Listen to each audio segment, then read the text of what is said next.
माजी मुख्यमंत्री भाजप नेते खासदार अशोक चव्हाण हे आज लातूर जिल्ह्याच्या दौऱ्यावर होते. आता सध्याची जी राजकीय परिस्थिती आहे, मराठा विरुद्ध ओबीसी असा जो संघर्ष पुन्हा एकदा निर्माण झालेला आहे असं दिसत आहे.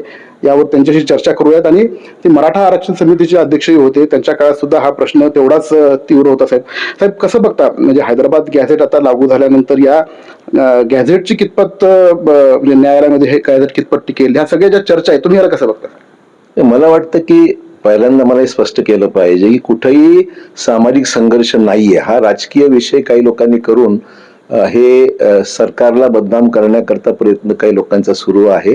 परंतु हा कुठेही हा सामाजिक विषय आहे. आणि मुख्यमंत्र्यांनी स्पष्ट केलंय की आरक्षण देत असताना कुठलंही आरक्षण, विशेषतः ओबीसीच्या आरक्षणात धक्का न लावता हैदराबाद गॅझेटमध्ये ज्याचा उल्लेख आहे त्याचे सगळे दाखले तपासूनच कायद्याप्रमाणे निर्णय घेतला जाईल. त्याच्यामुळे हे आरक्षण जे मिळेल ते कायद्याच्या चौकटीतच मिळेल आणि इतरांचं कुठलं आरक्षण धक्का लागणार हे स्पष्ट केल्यानंतर मग विषय राहतो कुठे? तर मला वाटते पॉलिटिकल त्याला रंगात देऊन निष्कारण गैरसमज निर्माण करण्याचा प्रयत्न केला जातोय असं माझं मत आहे. सत्ताधारी पक्षातलेच एक बडे नेते छगन भुजबळ हे सुद्धा आता म्हणजे आंदोलनाच्या पवित्र्यात आहेत. त्यांनी म्हणजे त्यांची व्यक्तिगत काही मत असू शकतात, पण सरकारने कॅबिनेटने घेतलेला निर्णय आहे. त्याच्यामुळे मला वाटतं सरकारचा निर्णय महत्वाचा आहे. मुख्यमंत्री राज्याचे प्रमुख आहेत.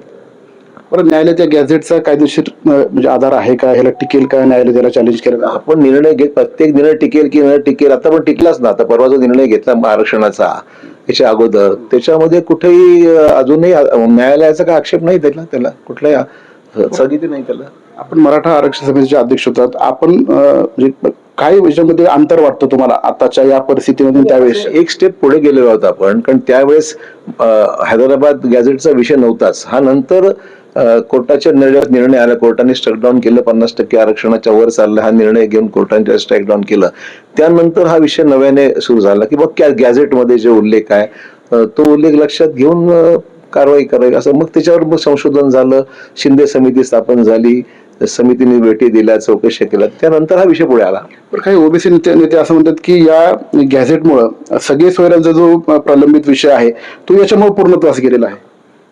नाही, मला एवढं सांगायचं, गॅझेटमध्ये हे स्पष्ट आहे की कुठल्या गावामध्ये हे मराठा कुणबी समाज होता, त्यावरून मग तो पुढे ज्यांच्याकडे पुरावे तपासले जातील त्या गावामधल्या, हा तेवढाच लिमिटेड विषय आहे.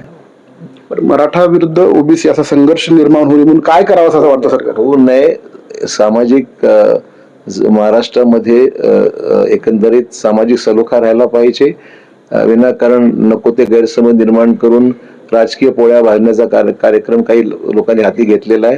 जनतेने त्याला अजिबात थारा द्यायची काम नाहीये. आणि जो निर्णय घेतला त्या निर्णयाप्रमाणे एक पाऊल पुढे गेलं पाहिजे आपण. छगन भुजबळ यांची समजूत काढली गेली पाहिजे का आता भाजपच्या नेत्याकडनं किंवा सत्ताधाऱ्यांकडून? मला वाटतं की मुख्यमंत्री यांची त्यांची जे काही बोलणं झालं असेल किंवा त्यांचे नेते अजित पवार आहेत, त्यांनी ते सर्व शासनामध्ये आहेत आणि त्यामुळे हा वाद पुढे विकोपाला जाऊ नये किंवा त्यातून नवीन काही प्रश्न निर्माण होऊ नये आणि सामाजिक संघर्ष निर्माण होऊ नये महाराष्ट्रामध्ये दक्षता सर्वांनीच घेतली पाहिजे. तर सरसकट मराठा या गॅझेटमुळे या आरक्षणात कुठे आहे? मुख्यमंत्र्यांनी सांगितलं सरसकटचा विषयच नाहीये. मुख्यमंत्री स्पष्ट म्हणाले की गॅझेटमध्ये जे असेल त्या पद्धतीने तपासून पुढे काम करा. सर, आपण आता भाषणामध्ये बोलताना म्हणाल की 14 वर्ष हा राजकीय वनवास होता तुमचा, कशा पद्धतीने? नाही, मुद्दा आहे की 2010 मध्ये माझ्यावर जे कारण नसताना राजकीय जे माझ्यावर आरोप केले गेले किंवा ज्या गोष्टी केल्या गेल्या काँग्रेस सरकारच्या काळातच झालं ना. हे मला सगळ्यांना माहिती आहे. निष्कारण राजकारणातून मला बाजूला करण्याकरता काही गोष्टी घडल्या आहेत असं मला ठाम मत आहे. तरी सुद्धा मी काही 12-14 वर्ष या विषयावर काही बोललो नाही. ठीक आहे, मग मी निर्णय ज्यावेळेस घेतला तर सर्वांकश विचार केला की बाबा काम पुढे करायचं असेल तर एक मोठं नेतृत्व पाहायला पाहिजे. आणि मी पाहिलं की मोदी साहेबांसारखं एक भक्कम नेतृत्व हे आज आपण त्यांच्या हाताला खाली काम केलं पाहिजे. आणि तो निर्णय मोदी साहेबांचं नेतृत्व पाहून मी घेतला आणि आय एम हॅपी की बरं चाललंय. नेमकं ओघ कुणाकडे होता आणि कधी तुम्ही या विषयावर बोलणार आहेत? सर, कोणाला बोलायचंच नाही या विषयावर. काय बोलायचं तुम्हाला कधी होईल? जे तुम्हाला उत्तर पाहिजे ते मी देऊ शकत नाही. पण माझा मुद्दा एवढाच मर्यादित आहे की राजकीयामध्ये मतभेद असतात, पण ते मतभेद व्यक्तिगत नसावे अशी आमची भूमिका पहिल्यापासूनच आहे. त्यामुळे सोडून मी सगळा विषय बाजूला सोडला. मी एका नवीन चॅप्टरने सुरुवात केली आता. त्यामुळे मला काही जुन्या गोष्टीवर काहीच बोलायचं नाही. मला आगामी स्थानिक स्वराज्य संस्था निवडणुकीत तुम्ही आता बोलता राहिलात की मराठवाड्यात पूर्ण ताकदीनिशी तुम्ही आता उतरणार? बिलकुल. मराठवाड्यामध्ये नाही, महाराष्ट्रामध्ये पूर्ण ताकदीनिशी भाजपला अधिकाधिक जागा मिळाव्यात, आमची जी युती आहे त्या युतीलाही ताकद मिळावी आणि लोकल बॉडीमध्ये आमची सत्ता यावी, हाच आमचा प्रामाणिक प्रयत्न राहणार आहे.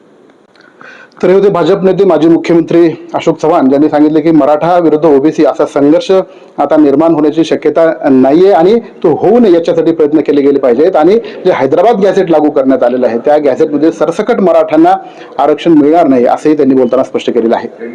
शशिकांत पाटील, न्यूज 18 लोकमत, लातूर.